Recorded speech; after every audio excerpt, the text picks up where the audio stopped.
to talk to you today about CloudSlice. This is a very rapidly evolving feature area for us at Learn on Demand Systems, and we want to really make sure that you guys understand what this brings to the table when it comes to online learning and the cloud. My name's Kirk Munro, and I'm here with Brian Bork, both of us from Learn on Demand Systems, and we're going to talk to you, as I mentioned, about CloudSlice. Just to give you a bit of a historic background in case you're not that familiar with Learn on Demand Systems, we have for a long time offered a learning platform called Lab on Demand that allows students to access a virtual lab. And traditionally, this has been virtual machines running inside of a data center, and it might look something like this. So I've got this lab environment up where I've got a single virtual machine that I'm looking at, and I can browse through and do various things in the virtual machine, create documents, work with the configuration. And so this lab could teach me how to create a website on the virtual machine, or how to configure Active Directory or Exchange, because I mean, this is a Windows system. But we also support virtual machines running Linux, and in this case, this is running on Hyper-V, but the labs could also be run on VMware, all inside of our data center. And so that's the historic model of our base learning platform. I mean, it's much more complex than that, and there's a lot of additional possibilities like embedding web pages as a resource inside of the machines tab, so you can open up a web browser automatically, and shared labs, and more features. But the big difference, and what we really want to talk to people about with CloudSlice, is that this model is about learning how, this old model is about learning how to work with content inside of virtual machines running in a lab, which is something that we've all been doing inside of technology-based companies for a long time. There's been a lot of momentum and movement, of course, towards cloud. And so we wanted to evolve our learning platform to support that movement and allow people to learn cloud. And so what we have created is a brand new learning experience that it deviates from what you see in front of you here, our traditional UI, because we're moving into a cloud environment for learning. And so that's what I want to show you today, is what this environment looks like, which is quite a significant difference in terms of just look and feel, and talk about why that's important and the things, and demonstrate what the things are that you can do with CloudSlice. So let me just move this window out of the way and go into another lab. This particular lab, it's a lab that is configured to use CloudSlice. And just so you know what a CloudSlice is, a CloudSlice is basically a small piece of a larger cloud subscription that gets served up to a student so that they can work with it. So the students can come in to a course or to a lab online, or however you're presenting the content, and they can sit down at the computer and start working with the cloud without having to have their own subscription themselves. The way this works is you can configure a lab to leverage a pool of subscriptions behind the scenes. And so one or more subscriptions, you can decide how many you want to have in that pool. And each student that connects to your lab will get served up a slice of whichever subscription in that pool has the least amount of load on it. So we load balance across a bunch of subscriptions. A picture's worth 1,000 words. So let me just show you what I mean. So the lab launched here fairly quickly in about 30 seconds. And when I click getting started, right here, you're going to see quite a big deviation from our traditional experience. We still have the same general layout. So you still have, instructions and resources here on the right-hand side, and help. And on the left-hand side, you have your pane that you're working with to go through and work in the content. But you don't have at the bottom the things that you normally would have seen, which is where we'd show your current task text, and our other UI shows things like knowledge and help, or knowledge and alerts, and screenshots and videos. All of the things that were down here before in our old UI are now embedded directly inside of here on the right-hand side. So I'm going to make one minor adjustment because I prefer the look. This is how it launches by default, but you can get a little bit of a better look and feel just by leveraging the docking capability of Windows 10. And so that gives me this nice slider control, which you can't, unfortunately, can't set up automatically to launch this way, but it's just a very quick drag and dock to the right-hand side, and then you get your two windows working as if they're one. So here's my cloud UI, and I'm in an Azure portal window. I'm talking about Azure within the context of CloudSlice, but the reason why it's called CloudSlice and not Azure Slice is because Azure is just one of the clouds that we will eventually support. Our first iteration of CloudSlice development is all based around Azure. We have Amazon Web Services and Google Cloud Platform, both on the horizon as platforms that we will support. But right now, this is all focused around Azure. And so if I look at the instructions here on the right-hand side, it says make sure you're looking at the portal, and that's fine. So I'll check that one off. And okay, now I've got credentials here, and these credentials are what I need as a student to log into my lab. So I can click to copy the credential, and then just right-click and paste it into my environment, or I can just Control-V. And so I'll click to copy, and then Control-V to paste in the password. And so I get those two fields in here, and now I can sign in as a student into a CloudSlice, and this is brand new. I've never logged into this account before. So I'm a brand new user that's never come into Azure. This could be my very first experience with the cloud, or I could be somebody who's used the cloud a lot, and yet I'm learning some new aspect of it. And so I get a brand new account to work with just the things I need to work with inside that particular lab. Hey, Kirk. Yes, Brian. One point that I like, and I'm assuming that some of the viewers of this might like, is that you mentioned that when you're inside of the instructions that you can do the copy. In the old interface, it was click here and paste the clipboard. In this case, it's much more sophisticated because when you copy, now you can actually use Control-C and Control-V like you used to. But we've taken care of the Control-C part of it. So you just click on that. That does the Control-C, and then you do the Control-V in there. That little feature can come in really handy later on. Yes, you're absolutely right. Yeah, in our classic UI, it was click to type that text into a field, which would work if you're working with a virtual machine.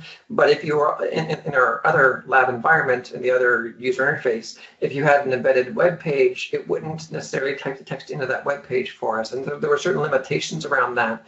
And so this gives us a lot more capability because since you're clicking to copy, then you can paste it wherever you need to paste it in the UI. Doesn't matter what website you're working with. So while this is around cloud slicing, I could have a CloudSlice lab that leverages Azure in combination with some other web service that's out there and allow students to access their portal or their sign-on page and paste contents into there and just work with all those things. So yeah, being able to click to copy and then just paste where you need it gives us a lot more capabilities. And so yeah, so here I am as a net new student, and it gives me the welcome to Azure, and I can go through the tour, but I'm not going to. And so that's the first 5 tasks in this environment here are just about getting logged into the lab. And so you see here, the student account is mstudent44738. The reason why there's this number piece at the end is because we're going from an environment where somebody is working with a bunch of virtual machines inside of Learn on Demand systems, and those virtual machines are, when a student is served up their copy of those virtual machines, they're completely disconnected from another student's copy of those virtual machines, and they don't need global uniqueness, they just need stuff to work inside that lab, if it's an offline lab, for example. In the case of cloud, we're in a global environment, and we're working in subscriptions where there are multiple user accounts, and we need those user accounts to be unique. And so we now have support inside of our instructions to have them show up with dynamic content. And so Brian, if you go and launch this lab, you're not going to see mstudent44738, you're going to see mstudent with some other ID, and that ID is basically the lab instance ID for that lab. And so that allows us to have multiple students accessing one subscription without stepping on each other's toes, because they're just different accounts.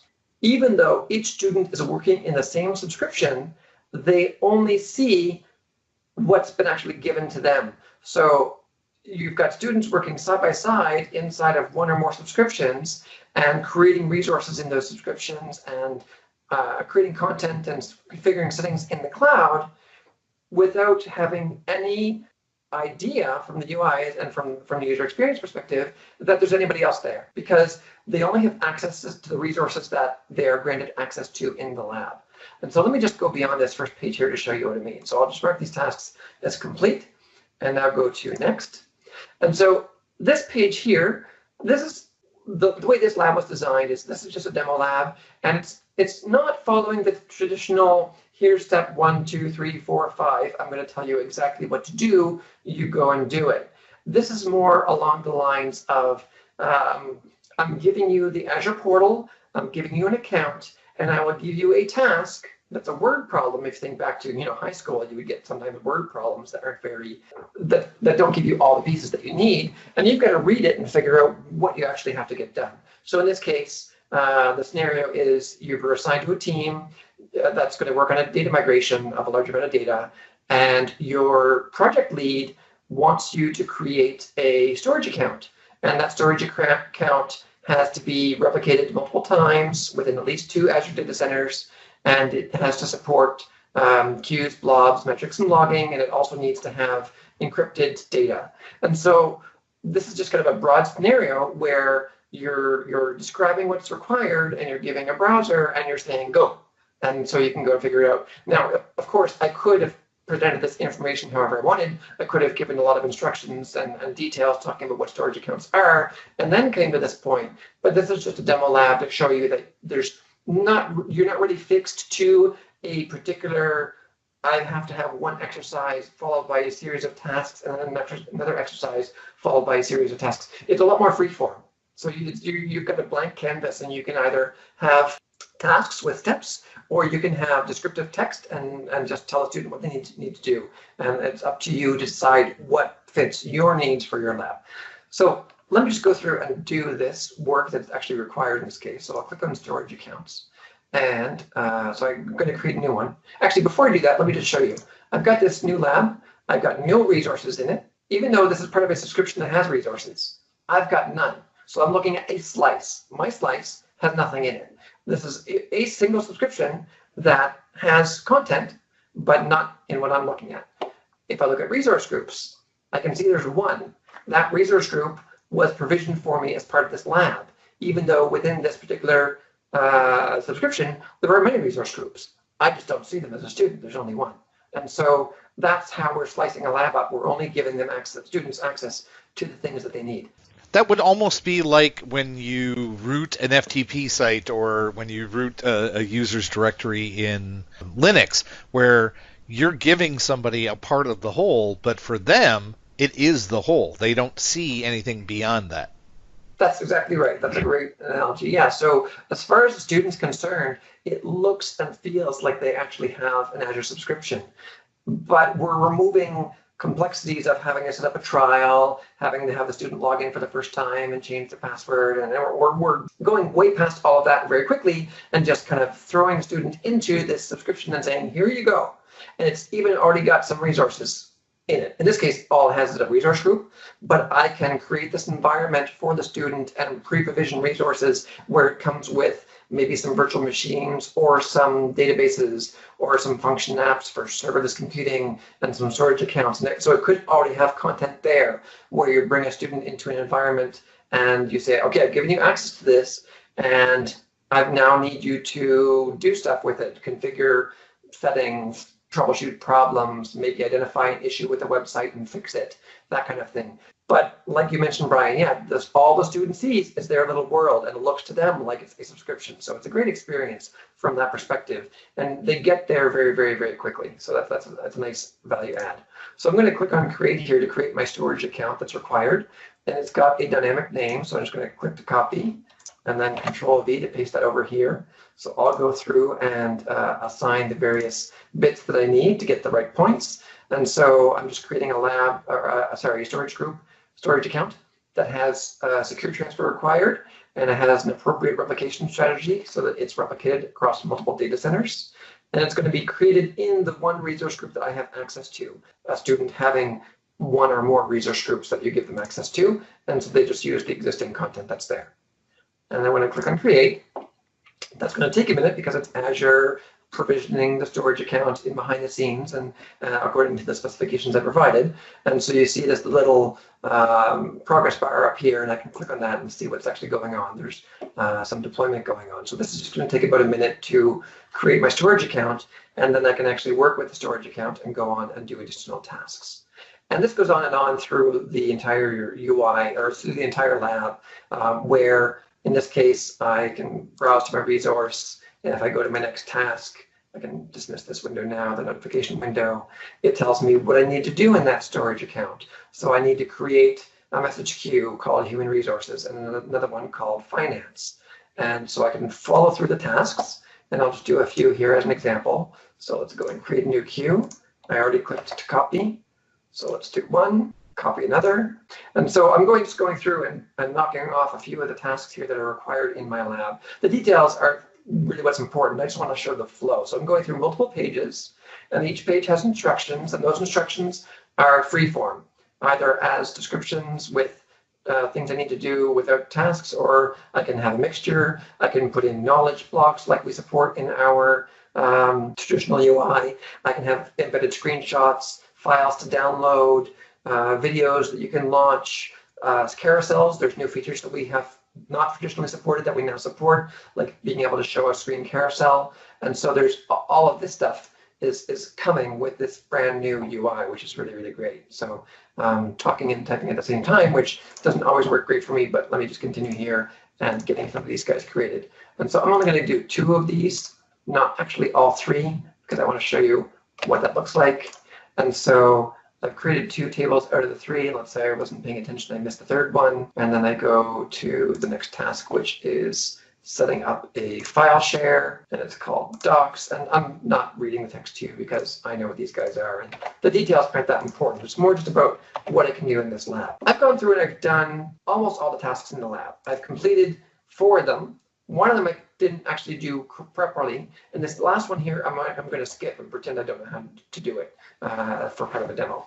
The way this lab is configured is it's about introducing a student to a concept like cloud storage, giving them a bunch of word tasks that they can go through and accomplish, and then at the end, giving them a score. One more thing I'm just going to show off, this nice little thing I forget to show off for people. I'm actually wearing my reading glasses right now, but when I forget them, I can come into the UI and I can just zoom it in, which is a nice value add, and that works on every single tab. So if I go back to my previous pages, it'll just zoom me in and show me the content at whatever scale I need. That seems like such just a value add, but that's not just a value add. That is an essential feature to make all of those lab things. Kirk, I would love to say that you're getting younger, but you're not. You're getting older, but I still got you beat. I got all the gray hairs to prove it, but I also have the eyes to prove it, and that feature right there is worth what we did in development. I want to ask a more rudimentary question before you get into kind of proving that you did what you did. What is the incentive? What is the reason why our customers want to do cloud slicing? We have the traditional VMs out there.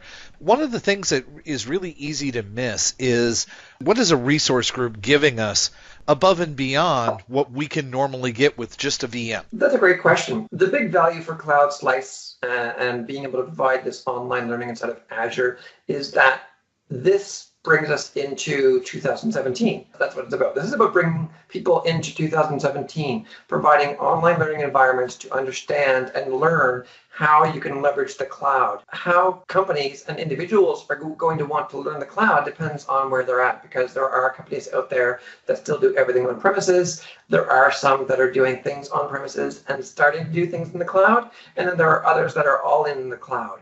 And each of those people have different needs about what their learning environment, what kind of learning scenarios they want to cover.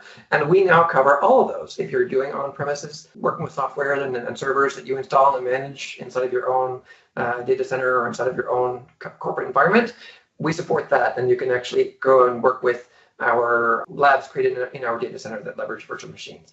If you are in between the two, where you have on-premises virtual machines and you have some cloud services you want to work with, you can actually create a lab that supports both virtual machines running in our data center as well as a cloud slice, and give people a scenario where they're using virtual machines inside of a lab running in our data center to interact with services that they're creating inside the cloud, which is really cool. And so that really maps to what is happening inside of technology today in the enterprise, because that's what enterprises are doing. So I'm a PowerShell MVP, and I do a lot of demos talking to customers at various conferences. And these are the things that I see is I help people with automation needs, but it's automation, whether it's on premises or in the cloud or somewhere between the two. And so you see all of this transition happening. That is an awesome explanation. One thing that I'd like to add is the concept of a VM is starting to get a little bit old. Not from the standpoint of it's not done anymore, but the fact that you don't need to create a VM. For example, if you're setting up SQL services, you don't have to set up a SQL server. You can just use a SQL server that's out there and set up the data services that you need to connect to. And that's one of the benefits of CloudSlice is you don't have to set up the VM. You can just set up the service that you want to connect to. While that's not all of what CloudSlice does, as you mentioned, slicing up subscriptions and things like that, the simplicity of working with a service instead of a VM makes things really, really simple, and it, like you said, also automates. So I just wanted to make sure that we gave a reason for it before you went into the talking about how you checked that people did it. Yeah, no, I'm glad you did. And I mean, yeah, you mentioned SQL servers. The same thing applies to websites. You can create websites in Azure without having to worry about what hardware am I going to run it on. You can create, well, with serverless computing, which is a term that sounds a bit like an oxymoron, but serverless computing is a really cool initiative that's been gaining a lot of momentum, and there's actually a conference going on this week in New York that's all about serverless computing. And that's basically running code, doing things that are going to be used to run your business without having to worry at all about the concept of a server. You just say, I want to run this and go and do it somewhere for me, and it does it. And so it's handling, whether it's provision of virtual machines or containers behind the scenes, you don't care. You're just saying, I need to do this task, and it does the task for you. And that's cloud. And so even if you're not dealing with, maybe you don't even think as a company, you don't even think about the idea of moving SQL servers into the cloud. Serverless computing can add value to you. And so it's not all or nothing approach. Every company might find that place where they need to learn about cloud resources, and CloudSlice allows them to go in and do that. So thank you for that question. And so now I'm at the end of my lab here, and I've gone through and done all but the last task, and I also did one of the tasks incorrectly. And so I'm just going to submit this for grading. And so this is going to go out and leverage what we call PBT, or performance-based testing. And so it asks me to confirm that I'm ready. So I'm just going to hit yes and say go ahead. And so my lab environment, you just saw it disappear there, because now I've gone from a point where I'm learning and I'm doing things in the lab and I'm configuring things according to how the lab told me to configure them, to I'm done. Now I want to get a score to see how well I did. The scoring is not mandatory. So some labs are just about learning and then you go happily go on your way.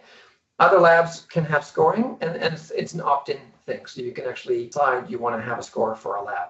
That could take a little while to run, but behind the scenes, it's using some PowerShell to interrogate my CloudSlice and check, did I create the storage group with the appropriate name? Was it configured properly?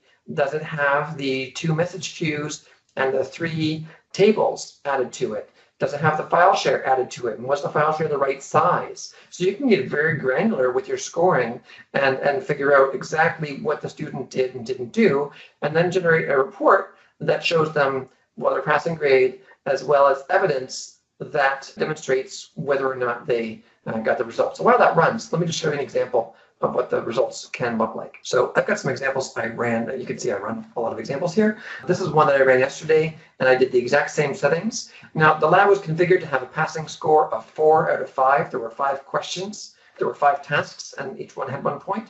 And so a passing score was 4, and in this case, I failed. So I got exam passed, no, because I only got 3 out of 5.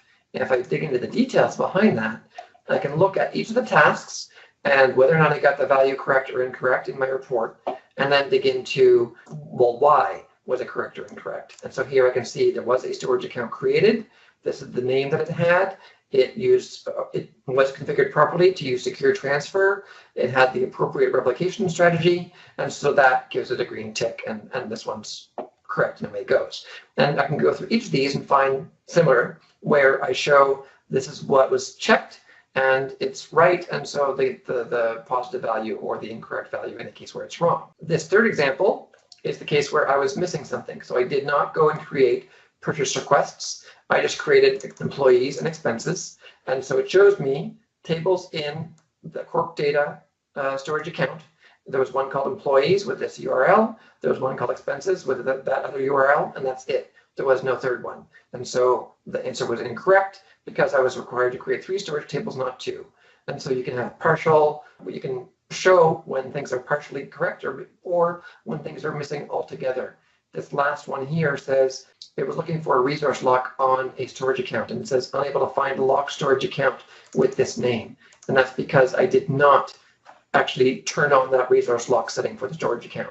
And so that was also incorrect. So this is just about being able to score a lab and have evidence showing why it was scored the way it was scored. High-level overview of PBT in a nutshell. Now, this is automated. You can also do testing for labs where you ask users questions and you have to give them a multiple choice answer or a text field where you want them to type something in.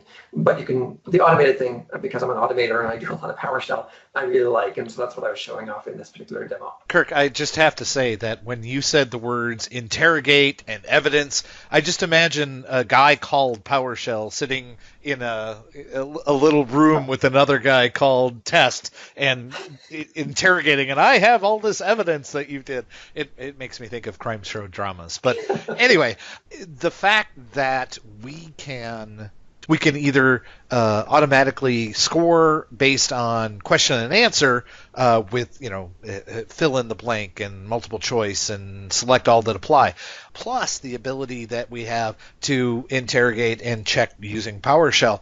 And the fact that you can do that in the cloud is brand new. That is it's so amazing that we have that functionality. It's not just part of CloudSlice. It's a whole separate tool that we can put into place either for VMs or for things that have been sliced up. Yes, absolutely. That's exactly right. Yeah, so we've had PBT being able to test things inside of a virtual environment for a while in our data centers, and we've gone and taken that and brought that into the cloud. And so you can do either or. And of course, that means that if you have a mixed environment with virtual machines in a data center, as well as a CloudSlice, you can do the scoring appropriately, where you check the virtual machine to make sure it was configured properly, and you check the CloudSlice that they do the right things there and get scoring across the board. So it's a very flexible environment that is designed to allow you to score it however you need to score it. What is that? Let me just check and see if that's done. Yeah, it's done. So here you can see I didn't pass. So the student gets back to saying that they got 3 out of 5. And if they were going to contest that or go complain to somebody saying, well, sure, I did all those things, you could show them the report and say, well, no, you didn't, because here's the evidence. Let me close that out. And I'm going to launch one more CloudSlice lab. And this one only takes a little while to build as well. I glazed over one thing that I should have called out in that last lab. Actually, 2 things. One, when you're creating a CloudSlice and you're dealing with a subscription, you're dealing with costs that are billed either to the minute, or I've even seen some cloud services that do to the second billing now for resources that you're using, because you're now renting virtualized hardware inside of a cloud. You're renting compute, networking, and storage resources, and each of those incurs a cost. And so how do you deal with managing cost? Because if you have a CloudSlice lab and you give that to a student and you say, okay, go ahead and learn about storage accounts, and that student is very curious and they think, well, I wonder what's going to happen if I try to create a virtual machine that costs $10,000 a minute. Now, I'm exaggerating here. I don't think there is a virtual machine that costs $10,000 a minute.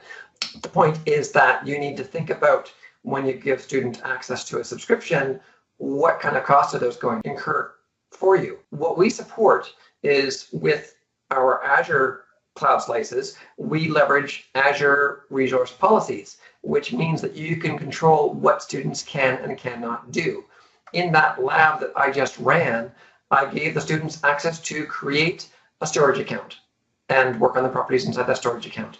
Had I gone and tried to create a virtual machine, I would have gotten an error saying I don't have access to create a virtual machine, because there was a policy in place that says when I try to create something, if it's not a storage account, then just say no. And so that's great, because I can really get down to what types of objects I create. Restriction policies go even further than that. If I gave a student access to create a virtual machine, I might want to manage what sizes they create because of the cost factor.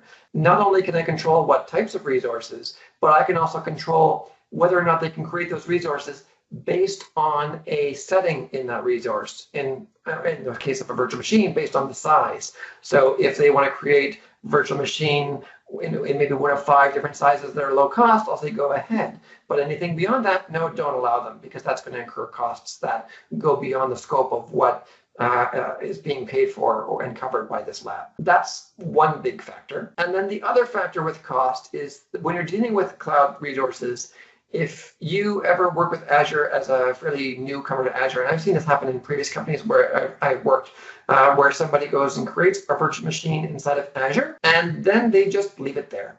And so they needed to do something, they create their virtual machine, they do what they were trying to do, and then they let it sit and sit and sit. And at the end of the month, a nice big fat bill drops on the email box of the subscription owner saying, you guys owe this much money for this particular VM that you guys left running. And so how do you manage that with CloudSlices?